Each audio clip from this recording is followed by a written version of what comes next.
기득권층과 노동자 계급이 열차 끝과 끝으로 나뉘었던 설국열차, 수직적인 비율을 통해 사회적 계급을 나타냈던 기생충, 거대 기업과 소시민의 싸움이었던 옥자, 역시나 봉준호 감독 신작 미키 17에도 그가 던지고 싶은 메시지가 잘 나타나 있었습니다. 오늘은 영화 미키 17에 대한 개인적인 해석을 시작하겠습니다. 미키 17은 지배층과 피지배층의 생활이 극명하게 나뉘는 봉준호 감독스러운 영화인데요. 미키 17에서 기득권을 대표하는 사람은 케네스 마샬, 일파 마샬이죠. 그가 연설할 때 뽐내는 제스처, 총알이 빗나가면서 상처를 남기는 장면은 마치 트럼프를 연상케도 합니다. 미키 17 세계관에서 모든 사람들이 행성 정착을 위해 노동하지만 국중 마샬 부부는 절대 노동하지 않고 그럴듯한 변명거리로 구성원들의 하루 칼로리를 제한하지만 정작 자기들은 멋들어진 스테이크에 소스를 곁들여 먹는 이기적인 지배자층 모습을 보여줍니다. 그리고 기득권들이 권력을 유지하기 위해 이용하는 장치, 미디어를 잘 사용하고 있죠. 노동자들이 숙소에 들어가면 딱 하나의 방송만 봅니다. 바로 마샬의 목소리에 귀 기울이는 쇼 방송이죠. 미키 17이 카이캐치와 키스하기 직전에도 마치 라디오처럼 작은 TV 소리 같은 게 소음처럼 계속 들립니다. 이는 마샬의 방송이 계속해서 흘러나오고 있고 사람들은 무의식적으로 마샬의 목소리를 계속해서 듣고 있다는 것을 암시하죠. 저는 이 연출이 마샬이 노동자층 반란을 미리 방지하기 위해 미디어를 통해 노동자들을 통제하고 있는 장면으로 해석됩니다. 마샬은 미디어를 통해 본인과의 스페셜한 식사권이라는 등 노동자 계급이 혹할 수 있는 먹잇감을 계속해서 던져줍니다. 사실 본인도 특별할 것 없는 같은 인간이면서 말이죠. 노동자인 미키 17 역시 국중 연인인 나샤에게 가지 않고 스테이크가 먹고 싶어 마샬과의 식사를 선택했습니다. 사실 리플라임 행성에서 마샬 부부만 스테이크를 먹고 호화로운 생활을 하는 거에 대해 누군가는 불만을 토로할 수 있었지만 그 누구도 그렇게 행동하지 않습니다. 세상을 지배층과 피지배층으로 볼 때 농업혁명 때는 땅을 가진 사람과 땅에서 일할 노동력만 갖춘 사람, 산업혁명 때는 생산 가능한 기계를 갖춘 사람과 노동력만 갖춘 사람으로 나뉘었습니다. 즉 노동자 계층은 끊임없이 일하지만 신분 상승이 어려운 구조였습니다. 항상 큰 돈과 큰 이득은 지배층이 가져가죠. 미키 17에서도 이를 비유한 장면이 있습니다. 마샬 부부는 모든 시스템의 최상위, 다른 사람들과 달리 노동하지 않고 문화생활을 즐기며 중세시대 신권 정치를 떠올리게 하는 종교에 극단적으로 친화적인 모습을 보이고 인간 소모품 익스펜더블을 뽑아내는 기계 휴먼 프린트에 대해 리플라임 행성 안에서 최대 권한까지 가지고 있습니다. 더할 나위 없는 최상위 지배층이죠.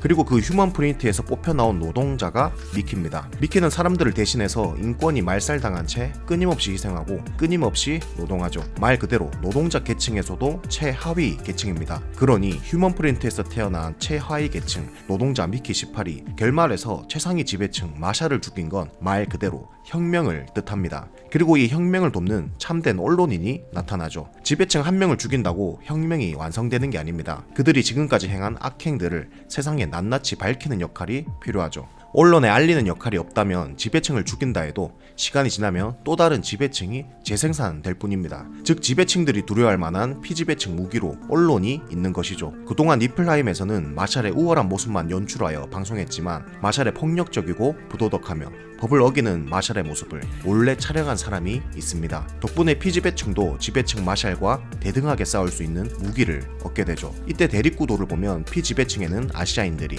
지배층에는 백인 2명이 대립하고 있는 연출도 흥미롭습니다. 이 촬영본 덕분에 마샬의 악행이 세상에 알려지게 될 것이고 신호탄이 되어 노동자 계층이었던 사람들이 높은 위치까지 올라갈 수 있는 길이 열리게 됩니다. 국중 나샤가 대표적인 인물이죠. 즉 미키 18은 지배자 마샬을 죽임으로써 최하위 계급의 노동자 신분에서 혁명의 선봉장으로 마샬의 악행을 몰래 촬영한 사람은 참된 언론인으로서의 역할을 완벽하게 수행했고 덕분에 리플라임 행성의 혁명은 성공적으로 끝이 나죠.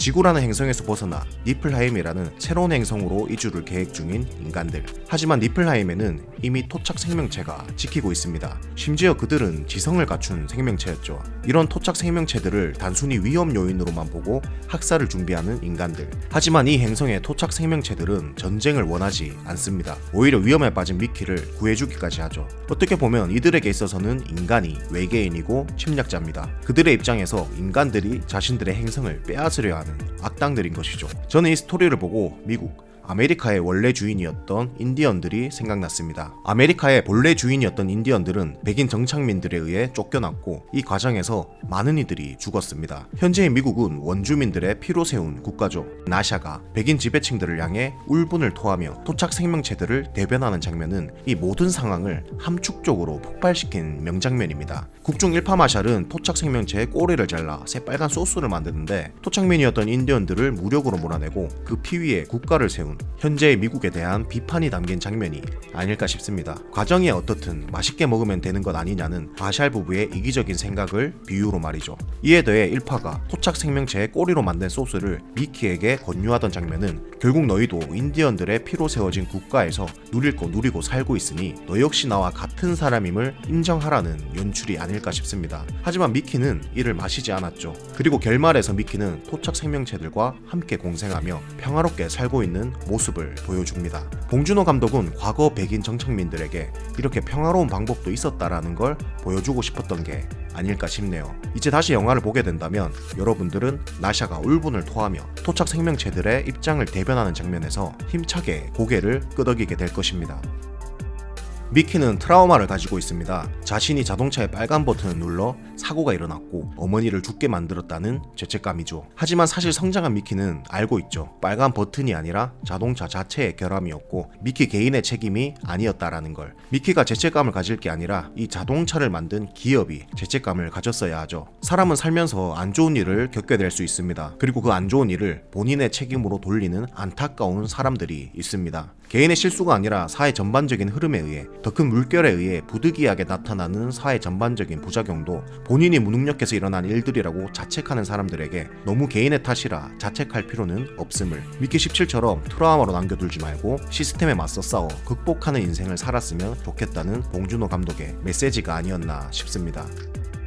미키 17에서는 휴먼 프린트를 통해 같은 DNA, 기억을 공유받음에도 미키 17, 18이 성격이 완전히 다르다는 걸 알 수 있는데요. 쭉 미키 여자친구였던 나샤는 미키마다 조금씩 성격이 달랐다 하지만 18번처럼 사이코패스적인 조돌적인 미키는 본 적이 없는 듯 미키답지 않다고 말했죠. 개인적으로 저는 영화 감독은 영화에 절대 쓸데없는 장면은 넣지 않는다고 생각하는데 여기서 첫 번째 든 생각이 휴먼 프린트 기계의 불완전성입니다. 영화 초반에 미키의 프린트가 지속 반복되면서 휴먼 프린트를 작동시키는 노동자들도 점차 미키 복제 과정에 관심이 없게 되고 덕분에 미키는 자유로운 자세로 복제되곤 했습니다. 특히 한 노동자는 미키의 신경을 연결하는 선이 발에 걸려 데이터 전송 중인 선이 뽑혔다가 이를 다시 꼽는 장면이 나오죠. 저는 이 복선을 통해 미키가 항상 완전한 데이터로 복제되는 것은 아니다라고 생각했습니다. 심지어 미키가 프린트될 때 마치 프린트 용지가 걸리듯 덜컹덜컹거리는 장면은 휴먼 프린트 기계가 아직 완전하지 않다는 것을 암시하는 것 같았죠. 미키 18 역시 이러한 완전치 못한 프린트 과정에서 태어난 돌연변이가 아닐까요? 이전의 미키들과 달리 뇌의 어떠한 부분에 공백이 생겼고 좀 더 대담한 성격으로 프린트가 된 것이죠. 하지만 아이러니하게도 불완전하게 프린트된 돌연변이 미키 18이 인간 소모품 역할을 하는 익스펜더블이라는 직업을 휴먼 프린트라는 기계를 시스템에서 없애버리는데 신호탄 같은 역할을 하게 되죠.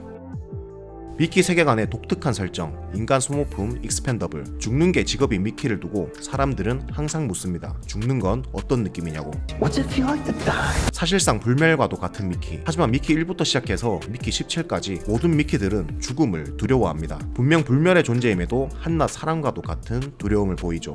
심지어 사이코패스 같은 미키 18마저도 마지막 빨간 버튼을 쉽게 누르지 못합니다. 불멸임에도 죽음을 두려워하는 이유. 이는 모든 미키들이 각각의 고유한 생명체 미키 1부터 미키 18까지 한 명의 인물이라 보일 수 없다는 것을 뜻하죠. 즉 미키는 불멸이 아님을 뜻합니다. 만약 미키 3이 죽으면 미키 3은 영원히 죽은 것이죠. 불멸이 아닙니다. 앞으로 유전공학이 발달되면서 실제로 인간 복제가 가능해질 수 있습니다. 그러나 먼 훗날 생명의 소중함이 무뎌진다면 국중 미키처럼 인간 소모품이라는 인간 존엄성을 완전히 무시한 직업군이 생겨날 수도 있겠죠. 때문에 우리는 생명의 소중함에 항상 예민하게 반응해야 합니다. 그래야 인간의 존엄성을 지킬 수 있으니까 말이죠. 이상 미키 17 영화에 대한 저만의 감상평이었습니다. 어디까지나 저의 개인적인 생각이니 가볍게 즐겨주시고 저는 또 다른 리뷰 해석으로 돌아오겠습니다. 항상 감사합니다.